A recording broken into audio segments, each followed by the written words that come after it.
Hello friends, नवोदियंस academy में आपका स्वागत है। आज हम अध्ययन करेंगे अंग्रेज़ी गवर्नर जनरल और वायसराय से संबंधित महत्वपूर्ण प्रश्नोत्तरों का।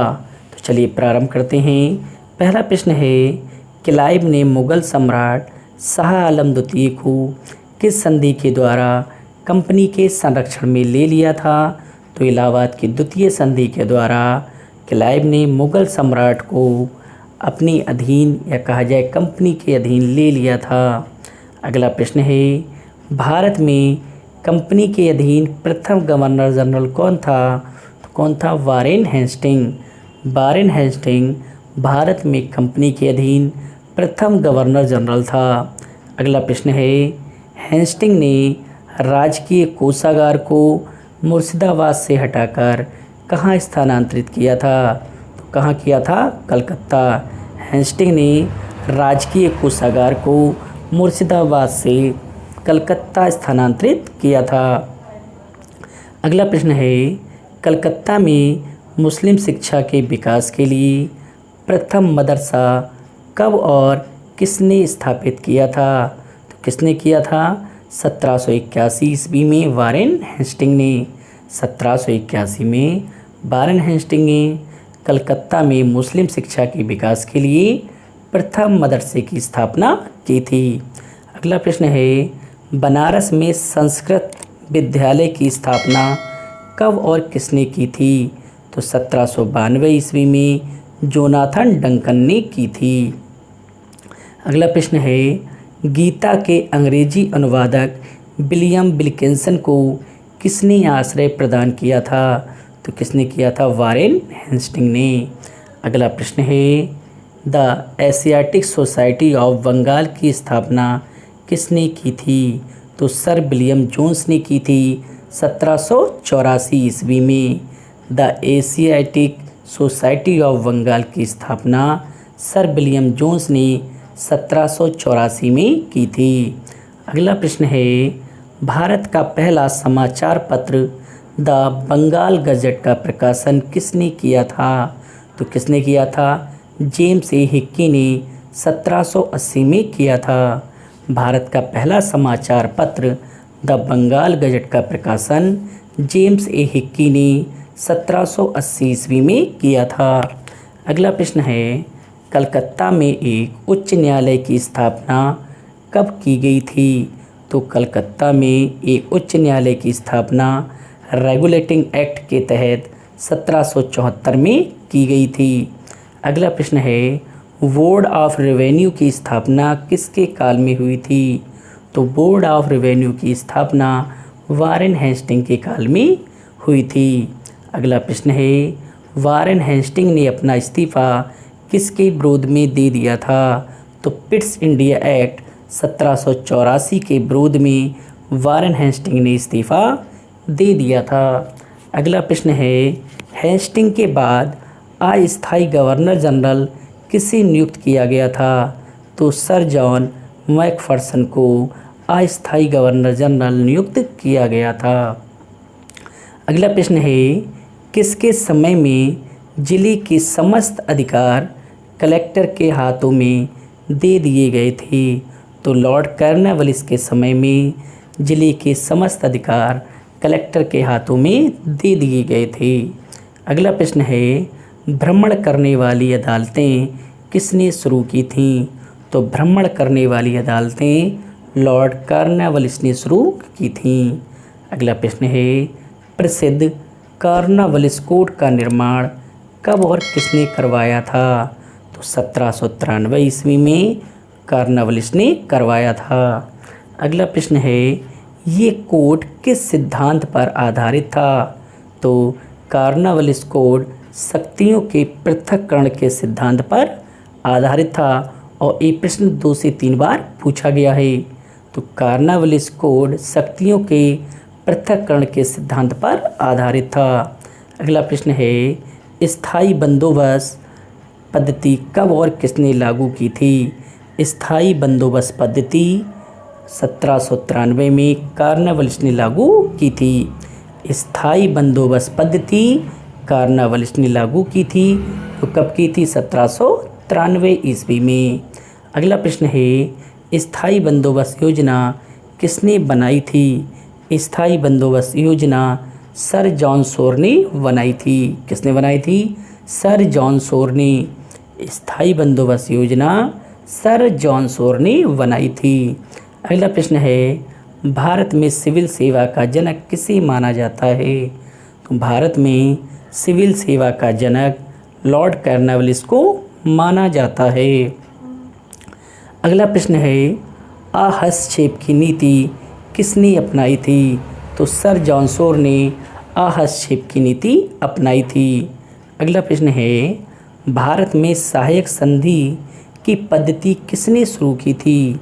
तो भारत में सहायक संधि की पद्धति लॉर्ड वेलेजली ने प्रारंभ की थी।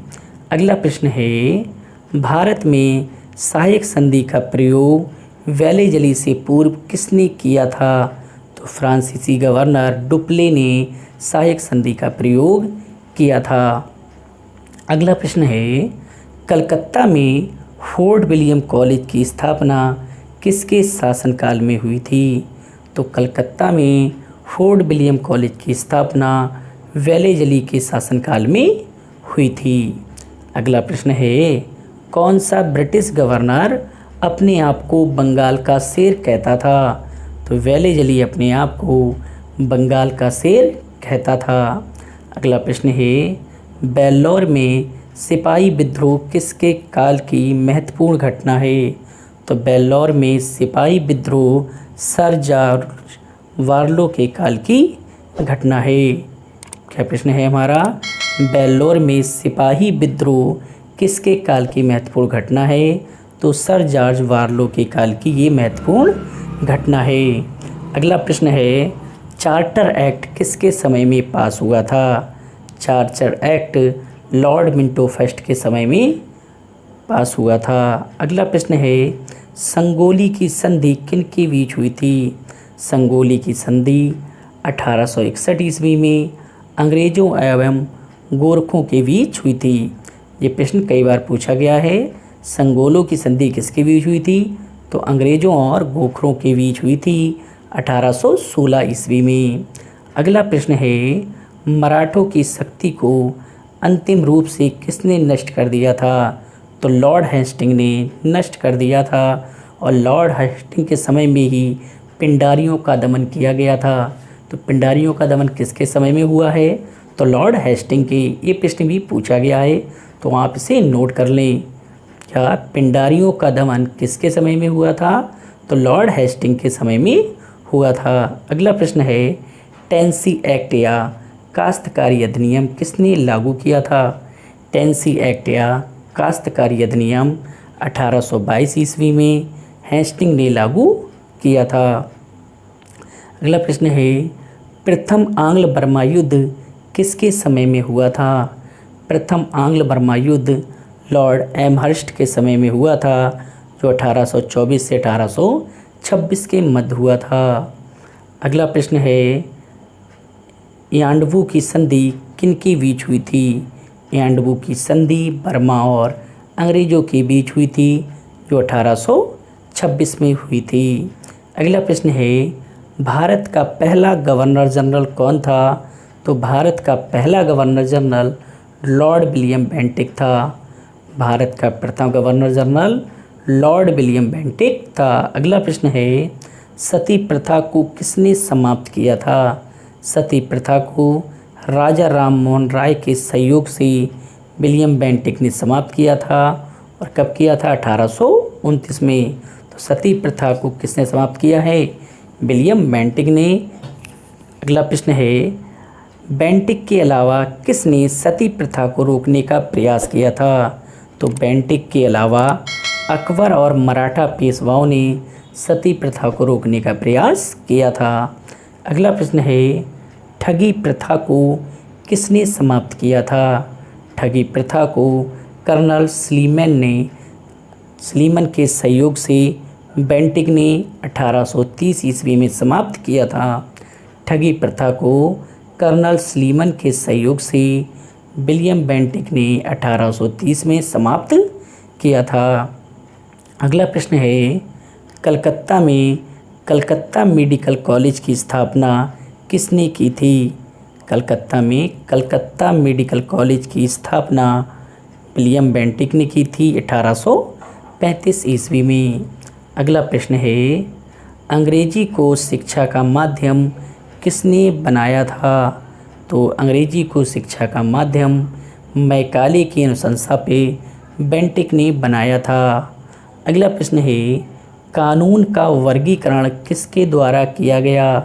कानून का वर्गीकरण मैकाले के द्वारा किया गया। अगला प्रश्न है, बेंटिक ने मैसूर पर अपना अधिकार कब किया? तो बेंटिक ने मैसूर पर अपना अधिकार 1831 ईस्वी में किया था। अगला प्रश्न है, शिशु बालिका हत्या पर प्रतिबंध किसने लगाया था? शिशु बालिका हत्या पर प्रतिबंध बेंटिक ने लगाया था।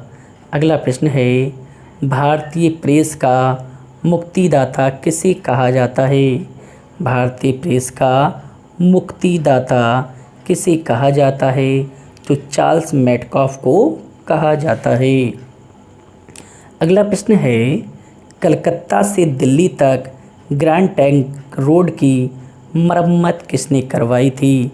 तो लॉर्ड ऑकलैंड ने करवाई थी 1839 ईस्वी में। कलकत्ता से दिल्ली तक ग्रैंड ट्रंक रोड की मरम्मत किसने करवाई थी? लॉर्ड ऑकलैंड ने करवाई थी 1839 ईस्वी में। अगला प्रश्न है, प्रथम आंग्ल अफगान युद्ध 1839 से 42 किसके समय में हुआ था? तो किसके समय में हुआ है? ऑकलैंड के समय में हुआ है प्रथम आंग्ल अफगान युद्ध। अगला प्रश्न है, प्रथम आंग्ल अफगान युद्ध किसके समय में समाप्त हुआ? प्रथम आंग्ल अफगान युद्ध लॉर्ड एलनबरो के समय में समाप्त हुआ था। अगला प्रश्न है, सिंध को पूर्ण रूप से ब्रिटिश साम्राज्य में कब मिला लिया गया था? तो 1843 ईस्वी में मिला लिया गया था।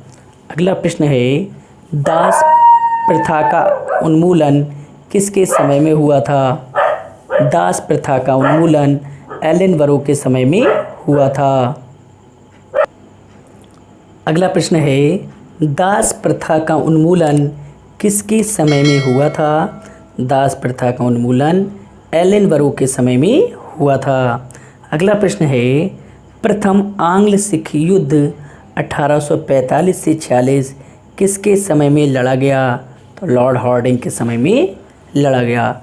प्रथम आंग्ल सिख युद्ध लॉर्ड हार्डिंग के समय में हुआ था।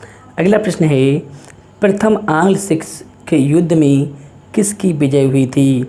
तो प्रथम आंग्ल सिख युद्ध में अंग्रेज़ों की विजय हुई थी। अगला प्रश्न है, नरबली प्रथा पर किसने प्रतिबंध लगा दिया था? तो नरबली प्रथा पर हार्डिंग ने प्रतिबंध लगा दिया था। अगला प्रश्न है, द्वितीय आंग्ल सिख युद्ध तथा पंजाब का ब्रिटिश शासन में विलय किसके समय में हुआ था? तो डलहौजी के समय में हुआ था। अगला प्रश्न है, डलहौजी ने लोअर बर्मा और पीगू को अंग्रेजी राज्य में कब मिला लिया गया? तो 1852 ईस्वी में मिला लिया गया। डलहौजी के लोअर बर्मा और पीगू को अंग्रेजी राज्य में कब मिला लिया गया? तो 1852 में। अगला प्रश्न है, डलहौजी ने सिक्किम पर कब अधिकार कर लिया? डलहौजी ने सिक्किम पर 1850 में अधिकार कर लिया। अगला प्रश्न है, इनाम कमीशन की स्थापना किसने की थी? इनाम कमीशन की स्थापना डलहौजी ने 1852 ईस्वी में की थी। अगला प्रश्न है, राज्य हड़प नीति किसके द्वारा लागू की गई थी? राज्य हड़प नीति डलहौजी के द्वारा लागू की गई थी। अगला प्रश्न है, राज्य हड़प नीति के तहत कौन से भारतीय राज्य कब्जे में लिए गए? तो राज्य हड़प नीति के तहत भारत के प्रमुख राज्य झांसी, नागपुर, सतारा, जयपुर, अवध और संबलपुर कब्जे में लिए गए थे। अगला प्रश्न है, डलहौजी के समय में अवध का नवाब कौन था? डलहौजी के समय में अवध का नवाब वाजिद अली शाह था। कौन था? वाजिद अली शाह। अगला प्रश्न है, डलहौजी ने तोपखाने के मुख्यालय को कलकत्ता से कहाँ स्थानांतरित किया? तो डलहौजी ने तोपखाने के मुख्यालय को कलकत्ता से 1856 में मेरठ स्थानांतरित किया था। अगला प्रश्न है, डलहौजी ने सेना का मुख्यालय कहाँ स्थापित किया था? डलहौजी ने सेना का मुख्यालय शिमला में स्थापित किया था। अगला प्रश्न है, वुड डिस्पैच को किसने लागू किया था? वुड डिस्पैच को डलहौजी ने लागू किया था 1854 ईस्वी में। वुड डिस्पैच को डलहौजी ने 1854 में लागू किया था। अगला प्रश्न है, वुड डिस्पैच का संबंध किससे था? वुड डिस्पैच का संबंध शिक्षा संबंधी सुधारों से था। अगला प्रश्न है, भारत में रेलवे का जनक किसे माना जाता है? भारत में रेलवे का जनक डलहौजी को माना जाता है और ये प्रश्न कई बार पूछा गया है। अगला प्रश्न है, भारत में पहली रेल कब चलाई गई थी? भारत में पहली रेल 1891 ईस्वी में चलाई गई थी, जो रुड़की व पीरानकलार के बीच चलाई गई थी। भारत में पहली रेल 1851 में चलाई गई थी। अगला प्रश्न है, भारत में पहली यात्री रेल कब चलाई गई थी? भारत में पहली यात्री रेल 1853 ईस्वी में मुंबई से थाणे के बीच चलाई गई थी, जो 34 किलोमीटर का दूरी थी। अगले प्रश्न है, नया पोस्ट ऑफिस एक्ट कब और किसने पारित किया था? नया पोस्ट ऑफिस एक्ट 1854 ईस्वी में डलहौजी ने पारित किया था। अगला प्रश्न है, भारत में पहली बार डाक टिकट का प्रचलन किसके समय में प्रारंभ हुआ? भारत में पहली बार डाक टिकट का प्रचलन डलहौजी के समय में प्रारंभ हुआ। अगला प्रश्न है, सार्वजनिक निर्माण विभाग की स्थापना किसने की थी? सार्वजनिक निर्माण विभाग की स्थापना डलहौजी ने की थी। सार्वजनिक निर्माण विभाग की स्थापना डलहौजी ने की थी। अगला प्रश्न है, लोक सेवा विभाग की स्थापना किसने की थी? लोक सेवा विभाग की स्थापना डलहौजी ने की थी। अगला प्रश्न है, डलहौजी ने ग्रीष्मकालीन राजधानी किस शहर को बनाया था? डलहौजी ने ग्रीष्मकालीन राजधानी शिमला को बनाया था। अगला प्रश्न है, भारतीय नागरिक सेवा हेतु पहली बार प्रतियोगी परीक्षा किसने शुरू कराई थी? तो किसने कराई थी? डलहौजी ने। भारतीय नागरिक सेवा हेतु पहली बार प्रतियोगी परीक्षा डलहौजी ने शुरू कराई थी। अगला प्रश्न है, कंपनी द्वारा नियुक्त अंतिम गवर्नर जनरल कौन था? कंपनी द्वारा नियुक्त अंतिम गवर्नर जनरल लॉर्ड कैनिंग था, जो 1856 से 57 ईस्वी तक रहा। प्रश्न क्या है, कंपनी द्वारा नियुक्त अंतिम गवर्नर जनरल कौन था? तो कौन था? Lord Canning. अगला प्रश्न है, ब्रिटिश सम्राट के अधीन नियुक्त भारत का प्रथम वायसराय कौन था? तो ब्रिटिश सम्राट के अधीन नियुक्त भारत का प्रथम वायसराय लॉर्ड कैनिंग था, जो 1857 से 1862 तक रहा।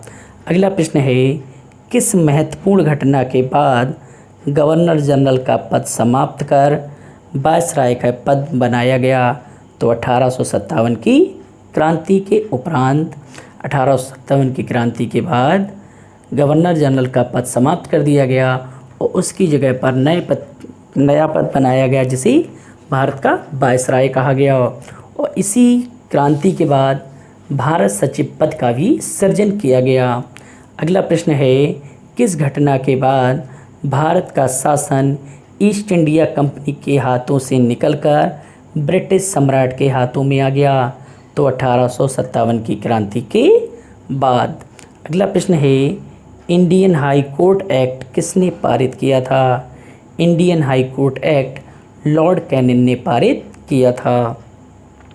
अगला प्रश्न है, इंडियन हाई कोर्ट एक्ट के तहत कहाँ एक हाई कोर्ट की स्थापना की गई? तो 1856 ईस्वी में मुंबई, कलकत्ता और मद्रास में एक एक न्यायालय की स्थापना की गई। अगला प्रश्न है विधवा पुनर्विवाह अधिनियम कब पारित हुआ? विधवा पुनर्विवाह अधिनियम 1856 में पारित हुआ। अगला प्रश्न है मैकाले द्वारा प्रारूपित दंड संहिता को कानून कब बना दिया गया? तो 1858 में मैकाले द्वारा प्रारूपित दंड संहिता को कानून बना दिया गया। अगला प्रश्न है अपराध विधान संहिता कब लागू की गई? तो 1859 ईस्वी में लागू की गई। अपराध विधान संहिता 1859 में लागू की गई। अगला प्रश्न है राज्य हड़प नीति को किसने समाप्त कर दिया था? तो राज्य हड़प नीति को कैनिंग ने समाप्त कर दिया था। अगला प्रश्न है इंडियन काउंसिल एक्ट कब पारित हुआ था? इंडियन काउंसिल एक्ट 1861 में पारित हुआ था। इंडियन काउंसिल एक्ट 1861 में पारित हुआ था। अगला प्रश्न है पोर्टफोलियो प्रणाली कब लागू की गई थी? पोर्टफोलियो प्रणाली कब लागू की गई थी? 1861 ईस्वी में। अगला प्रश्न है बहावी आंदोलन का दमन किसने किया था? बहावी आंदोलन का दमन लॉर्ड एल्गिन ने समाप्त किया था। अगला प्रश्न है लॉर्ड एल्गिन की मृत्यु कब हुई थी? लॉर्ड एल्गिन की मृत्यु 1863 ईस्वी में हुई थी, धर्मशाला हिमाचल प्रदेश में। अगला प्रश्न है भूटान ने ब्रिटिश साम्राज्य पर आक्रमण कब किया था? भूटान ने ब्रिटिश साम्राज्य पर आक्रमण 1865 ईस्वी में किया था। अगला प्रश्न है अफ़गानिस्तान के संबंध में हस्तक्षेप की नीति किसने अपनाई थी? तो लॉर्ड लॉरेंस ने अपनाई थी। अफ़गानिस्तान के संबंध में हस्तक्षेप की नीति लॉर्ड लॉरेंस ने अपनाई थी। अगला प्रश्न है लॉरेंस की हस्तक्षेप नीति को किस नाम से जाना जाता है? तो लॉरेंस की हस्तक्षेप नीति को शानदार निष्क्रियता के नाम से जाना जाता है। अगला प्रश्न है भारत एवं यूरोप के बीच प्रथम समुद्री टेलीग्राफ सेवा कब शुरू की गई थी? तो 1865 ईस्वी में लॉरेंस के द्वारा शुरू की गई थी। अगला प्रश्न है अजमेर में मेयो कॉलेज की स्थापना किसने की थी? तो लॉर्ड मेयो ने की थी। अजमेर में मेयो कॉलेज की स्थापना लॉर्ड मेयो ने की थी। अगला प्रश्न है कृषि विभाग की स्थापना किसने की थी? कृषि विभाग की स्थापना लॉर्ड मेयो ने की थी 1872 ईस्वी में। कृषि विभाग की स्थापना 1872 में लॉर्ड मेयो ने की थी। अगला प्रश्न है बड़ौदा के मल्हार राव गायकवाड़ को भ्रष्टाचार के आरोप में पद से हटाकर किसने मद्रास भेज दिया था? तो नॉर्थ ब्रुक ने भेज दिया था। अगला प्रश्न है मेरा उद्देश्य करों को हटाना तथा अनावश्यक वैधानिक कार्रवाइयों को बंद करना है, ये कथन किसका है? तो लॉर्ड नॉर्थ ब्रुक का है। किसका है? Lord Brook. मेरा उद्देश्य करों को हटाना तथा अनावश्यक वैधानिक कार्रवाइयों को बंद करना है, ये कथन लॉर्ड नॉर्थ ब्रुक का है। अगला प्रश्न है पंजाब का प्रसिद्ध कूका आंदोलन किसके समय में हुआ था? पंजाब का प्रसिद्ध कूका आंदोलन नॉर्थ ब्रुक के समय में हुआ था। अगला प्रश्न है लॉर्ड लिटिन को किस अन्य नाम से जाना जाता है? लॉर्ड लिटिन को ओवन मेरिडिथ के नाम से जाना जाता है। अगला प्रश्न है ब्रिटेन की महारानी विक्टोरिया को केसर-ए-हिंद की उपाधि से सम्मानित करने के लिए दिल्ली दरबार का आयोजन किसने किया था? तो लॉर्ड लिटिन ने किया था जनवरी 1877 ईस्वी में। अगला प्रश्न है भारतीय समाचार पत्रों पर कठोर प्रतिबंध वर्नाकुलर प्रेस एक्ट द्वारा किसने लगाया था? तो लगाया था लॉर्ड लिटिन ने 1878 ईस्वी में। वर्नाकुलर प्रेस एक्ट के द्वारा भारतीय समाचार पत्रों पर कठोर प्रतिबंध लगाया गया लॉर्ड लिटिन के द्वारा। अगला प्रश्न है भारतीय सशस्त्र अधिनियम कब पारित हुआ था? तो भारतीय सशस्त्र अधिनियम 1878 में पारित हुआ था। अगला प्रश्न है, किसने सिविल सेवा परीक्षाओं में प्रवेश पाने की आयु सीमा 21 से घटाकर 19 वर्ष कर दी थी? तो किसने कर दी थी? लॉर्ड लिटिन ने। लॉर्ड लिटिन ने सिविल सेवा परीक्षाओं में प्रवेश पाने की आयु 21 वर्ष से घटाकर 19 वर्ष कर दी थी। अगला प्रश्न है, अलीगढ़ में मुस्लिम एंग्लो प्राच्य महाविद्यालय की स्थापना किसने की थी? तो लॉर्ड लिटिन ने की थी। अलीगढ़ में मुस्लिम आंग्लो प्राच्य महाविद्यालय की स्थापना लॉर्ड लिटिन ने की थी। अगला प्रश्न है, वर्नाकुलर प्रेस एक्ट को किसने समाप्त किया था? वर्नाकुलर प्रेस एक्ट को लॉर्ड रिपन ने समाप्त किया था। अगला प्रश्न है, सिविल सेवा में प्रवेश की आयु 19 वर्ष से पुनः 21 वर्ष किसने की थी? तो लॉर्ड रिपन ने की थी 1882 ईस्वी में। लॉर्ड लिटिन ने 21 से 19 की और लॉर्ड रिपन ने 19 से पुनः 21 वर्ष कर दी। अगला प्रश्न है, स्थानीय स्वशासन की शुरुआत किसने की थी? स्थानीय स्वशासन की शुरुआत लॉर्ड रिपन ने की थी। अगला प्रश्न है, भारत में पहली बार जनगणना कब हुई थी? भारत में पहली बार जनगणना 1872 ईस्वी में हुई थी। अगला प्रश्न है, भारत में नियमित जनगणना कब से शुरू करवाई गई थी? तो भारत में नियमित जनगणना 1881 से प्रारंभ की गई थी। अगला प्रश्न है, जनगणना कितने वर्षों के अंतराल पर की जाती है? जनगणना 10 वर्षों के अंतराल पर की जाती है। अगला प्रश्न है, प्रथम कारखाना अधिनियम कब लाया गया? प्रथम कारखाना अधिनियम 1881 ईस्वी में लाया गया। अगला प्रश्न है, शैक्षिक सुधारों के अंतर्गत किसकी अध्यक्षता में एक आयोग का गठन किया गया? तो विलियम हंटर की अध्यक्षता में शैक्षिक सुधारों के अंतर्गत एक आयोग का गठन किया गया। अगला प्रश्न है, रिपन को भारत के उद्धारक की संज्ञा किसने दी है? रिपन को भारत के उद्धारक की संज्ञा फ्लोरेंस नाइटिंगेल ने दी है। अगला प्रश्न है, तृतीय आंग्ल बर्मा युद्ध 1885-88 किसके समय में हुआ था? तो लॉर्ड डफरिन के समय में हुआ था।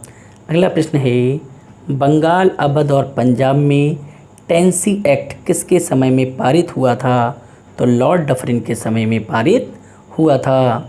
अगला प्रश्न है, भारतीय राष्ट्रीय कांग्रेस की स्थापना किसके कार्यकाल में हुई थी? भारतीय राष्ट्रीय कांग्रेस की स्थापना लॉर्ड डफरिन के काल में हुई थी। किसने की थी? ए.यू. ह्यूम ने। अगला प्रश्न है, भारत और अफगानिस्तान के मध्य डूरंड रेखा का निर्धारण किसके समय में हुआ था? तो सर डाउन के समय में हुआ था। अगला प्रश्न है, भारत को तलवार के बल पर विजित किया गया है और तलवार के बल पर ही इसकी रक्षा की जाएगी, ये कथन किसका है? तो एल्गिन द्वितीय का है। भारत को तलवार के बल पर विजित किया गया है और तलवार के बल पर ही इसकी रक्षा की जाएगी, ये कथन एल्गिन द्वितीय का है। अगला प्रश्न है, कर्जन ने किसकी अध्यक्षता में अकाल आयोग का गठन किया? तो कर्जन ने सर एंटनी मैकडोनाल्ड की अध्यक्षता में वर्ष 1900 में अकाल आयोग का गठन किया था। अगला प्रश्न है, सिंचाई आयोग की स्थापना किसने की थी? सिंचाई आयोग की स्थापना लॉर्ड कर्जन ने 1901 में की थी। अगला प्रश्न है, सिंचाई आयोग के अध्यक्ष कौन थे? सिंचाई आयोग के अध्यक्ष कॉलिन मैन क्रीक थे। अगला प्रश्न है, सर एंड्रू फ्रेजर की अध्यक्षता में कर्जन ने पुलिस आयोग की स्थापना कब की थी? तो पुलिस आयोग की स्थापना 1902 में की थी। अगला प्रश्न है, विश्वविद्यालय आयोग की स्थापना किसने की थी? विश्वविद्यालय आयोग की स्थापना सर टॉमस रैले की अध्यक्षता में कर्जन ने की थी। अगला प्रश्न है, भारतीय विश्वविद्यालय अधिनियम कब पास किया गया? भारतीय विश्वविद्यालय अधिनियम 1904 में पास किया गया। अगला प्रश्न है, कर्जन ने सैन्य अधिकारियों के प्रशिक्षण के लिए एक कॉलेज की स्थापना कहाँ की थी? कर्जन ने सैन्य अधिकारियों के प्रशिक्षण के लिए कोयटा में एक कॉलेज की स्थापना की थी। अगला प्रश्न है, प्राचीन स्मारक संरक्षण अधिनियम कब पारित किया गया? तो 1904 में किया गया। प्राचीन स्मारक संरक्षण अधिनियम 1904 में पारित किया गया। किसके द्वारा? लॉर्ड कर्जन के द्वारा। अगला प्रश्न है, भारतीय पुरातत्व विभाग की स्थापना किसने की? भारतीय पुरातत्व विभाग की स्थापना लॉर्ड कर्जन ने की थी। अगला प्रश्न है, कलकत्ता में विक्टोरिया मेमोरियल हॉल का निर्माण किसके कार्यकाल में हुआ? तो किसके कार्यकाल में हुआ था? लॉर्ड कर्जन के। अगला प्रश्न है, बंगाल विभाजन किसके शासनकाल की महत्वपूर्ण घटना थी? बंगाल विभाजन कर्जन के काल की एक महत्वपूर्ण घटना थी। अगला प्रश्न है, मुसलमानों के लिए अलग निर्वाचन व्यवस्था के संदर्भ में मार्ले मिंटो सुधार अधिनियम कब पारित हुआ? तो 1909 ईस्वी में पारित हुआ था मार्ले मिंटो सुधार अधिनियम। अगला प्रश्न है, ब्रिटेन के राजा जॉर्ज पंचम भारत कब आए थे? तो 1911 में आए थे। ब्रिटेन के राजा जॉर्ज पंचम और महारानी मैरी 1911 में भारत आए और दिल्ली में भव्य दरबार लगाकर इनका स्वागत किया गया, जिसे हम दिल्ली दरबार के नाम से जानते हैं। अगला प्रश्न है, किसके शासनकाल में बंगाल विभाजन को रद्द कर दिया गया? तो हार्डिंग द्वितीय के समय में बंगाल विभाजन को रद्द कर दिया गया। अगला प्रश्न है, हार्डिंग के समय में भारत की राजधानी कलकत्ता से कहाँ स्थानांतरित की गई? तो दिल्ली स्थानांतरित की गई। हार्डिंग के समय में भारत की राजधानी कलकत्ता से दिल्ली स्थानांतरित की गई थी। अगला प्रश्न है, दिल्ली भारत की राजधानी कब बनी? तो दिल्ली भारत की राजधानी 1912 ईस्वी में बनी। किसके समय में? हार्डिंग द्वितीय के समय में। अगला प्रश्न है, प्रथम विश्व युद्ध का प्रारंभ कब हुआ था? प्रथम विश्व युद्ध का प्रारंभ जुलाई 1914 में हुआ था। अगला प्रश्न है, हार्डिंग द्वितीय को बनारस हिंदू विश्वविद्यालय का कुलाधिपति कब नियुक्त किया गया? तो 1916 में नियुक्त किया गया। अगला प्रश्न है, शिक्षा पर सैडलर आयोग का गठन कब किया गया? शिक्षा पर सैडलर आयोग का गठन 1917 में किया गया। अगला प्रश्न है, 13 अप्रैल 1919 को जलियांवाला बाग हत्याकांड किस गवर्नर के समय में हुआ था? तो लॉर्ड चैम्सफोर्ड के समय में हुआ था जलियांवाला बाग हत्याकांड। अगला प्रश्न है, खिलाफत आंदोलन और गांधी जी का असहयोग आंदोलन किसके समय प्रारंभ हुए थे? तो लॉर्ड चैम्सफोर्ड के ही समय प्रारंभ हुए थे। अगला प्रश्न है, 5 फरवरी 1922 को चौरी चौरा कांड कहाँ हुआ था? तो गोरखपुर उत्तर प्रदेश में हुआ था। 5 फरवरी 1922 को चौरी चौरा कांड गोरखपुर में हुआ था। अगला प्रश्न है, चौरी चौरा कांड की घटना किस ब्रिटिश गवर्नर के समय में घटित हुई थी? तो लॉर्ड रीडिंग के समय में घटित हुई थी। अगला प्रश्न है, लॉर्ड रीडिंग के समय स्वराज पार्टी का गठन किसके द्वारा किया गया था? लॉर्ड रीडिंग के समय स्वराज पार्टी का गठन चित्तरंजन दास और मोतीलाल नेहरू द्वारा किया गया था। अगला प्रश्न है, 3 फरवरी 1928 को साइमन कमीशन किस वायसराय के समय में बम्बई पहुंचा था? तो लॉर्ड इरविन के समय में पहुंचा था। अगला प्रश्न है, सांप्रदायिक पंचायत की घोषणा किसने और कब की थी? सांप्रदायिक पंचायत की घोषणा रैम्पजे मैकडोनाल्ड ने 1932 में की थी। ये प्रश्न भी कई बार परीक्षाओं में पूछा गया है। सांप्रदायिक पंचायत की घोषणा रैम्पजे मैकडोनाल्ड ने 1932 में की थी। अगला प्रश्न है, पहली बार प्रांतीय विधानमंडलों के चुनाव किसके समय में कराए गए थे? तो लॉर्ड लिनलिथगो के समय में कराए गए थे। अगला प्रश्न है 1 सितंबर 1939 को द्वितीय विश्व युद्ध किसके समय में प्रारंभ हुआ था? तो द्वितीय विश्व युद्ध लॉर्ड लिनलिथगो के समय में प्रारंभ हुआ था। अगला प्रश्न है मुस्लिम लीग ने मार्च 1940 के लाहौर अधिवेशन में पहली बार पाकिस्तान की मांग किसके समय में की थी? तो मुस्लिम लीग ने 1940 के लाहौर अधिवेशन में पाकिस्तान की मांग की थी और किसके समय में की थी? लॉर्ड लिनलिथगो के समय में। अगला प्रश्न है लॉर्ड लिनलिथगो के समय में कांग्रेस ने भारत छोड़ो आंदोलन कब प्रारंभ किया था? तो कांग्रेस ने भारत छोड़ो आंदोलन 9 अगस्त 1942 को प्रारंभ किया था। अगला प्रश्न है भारत की आज़ादी के समय इंग्लैंड के प्रधानमंत्री कौन थे? तो भारत की आज़ादी के समय इंग्लैंड के प्रधानमंत्री लॉर्ड क्लीमेंट एटली थे। कौन थे? लॉर्ड क्लीमेंट एटली। अगला प्रश्न है क्लीमेंट एटली द्वारा ब्रिटिश संसद में भारतीय स्वतंत्रता विधेयक कब प्रस्तुत किया गया था? तो 4 जुलाई 1947 को प्रस्तुत किया गया था। भारतीय स्वतंत्रता विधेयक ब्रिटिश संसद में 4 जुलाई 1947 को प्रस्तुत किया गया था। अगला प्रश्न है प्रधानमंत्री क्लीमेंट एटली कौन सी पार्टी से संबंधित थे? तो क्लीमेंट एटली लेबर पार्टी से संबंधित थे। अगला प्रश्न है स्वतंत्र भारत का प्रथम गवर्नर जनरल कौन था? स्वतंत्र भारत का प्रथम गवर्नर जनरल लॉर्ड माउंटबेटन था। अगला प्रश्न है स्वतंत्र भारत के प्रथम और अंतिम भारतीय गवर्नर कौन थे?